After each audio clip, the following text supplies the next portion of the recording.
మన Indian ecosystem అనేది biggest disaster. ఇది నా పాయింట్ ఆఫ్ వ్యూ. ఎందుకో ఎక్స్‌ప్లెయిన్ చేస్తాను చూడండి. నా వెర్షన్‌లో ఒక ఎకోసిస్టమ్ ఉంటుంది. Schools, jobs, politics, development. ఇదొక ఎకోసిస్టమ్. ఇందులో ఎక్కడ ఏ ఇంపాక్ట్ జరిగినా గూడా ఒక అవేర్‌నెస్ ఇంపాక్ట్ అనేది జరిగితే ఈ ఎకోసిస్టమ్ అంతా కొలాప్స్ అయిపోతుంది. అది జరగకుండా ఇన్ని రోజులు ఇదంతా ముందుకు తీసుకొస్తున్నారు. ఇదంతా మీకు క్లియర్‌గా ఎక్స్‌ప్లెయిన్ చేయాలంటే ఫస్ట్ ఇండస్ట్రియల్ రెవల్యూషన్ గురించి తెలుసుకోవాలి.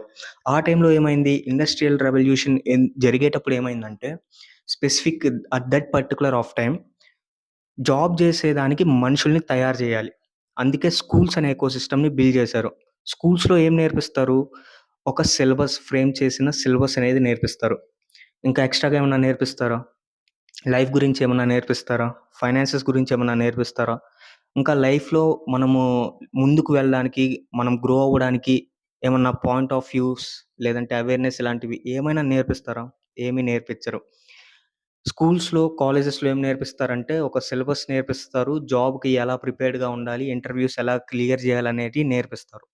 నెక్స్ట్ మనం ఈ స్కూల్స్ తర్వాతొచ్చేది జాబ్స్. ఒక్కసారి నువ్వు జాబ్ అనే లూప్‌లోకి ఎళ్ళిపోయిన తర్వాత ప్రపంచమంతా ఎటు పోయినా నీకు సంబంధం లేదు. ఇలా నువ్వుంటావు. ఎందుకో తెలుసా? జాబ్ టెన్షన్స్ ఉంటాయి. మంత్ అవ్వగానే EMIs, credits, so and so xyz factors అన్నీ ఉండడం వల్ల బయట అవేర్‌నెస్ అనేది నీకుండదు. ఎండ్ ఆఫ్ ద డే నీకు ఈ అవేర్‌నెస్ లేకపోవడం వల్ల నువ్వేం చేస్తావంటే కొన్ని కొన్ని థింగ్స్‌ని అర్థం చేసుకోవడానికి స్ట్రగుల్ అవుతావు. ఇలా స్ట్రగుల్ అవ్వడం వల్ల మనకి బేసిక్ ఇన్‌ఫ్రాస్ట్రక్చర్, ఎకోసిస్టమ్స్ ఇలాంటివన్నీ ఎలా వర్క్ అవుతాయన్నది మనం ఆలోచించడం మానేస్తాం.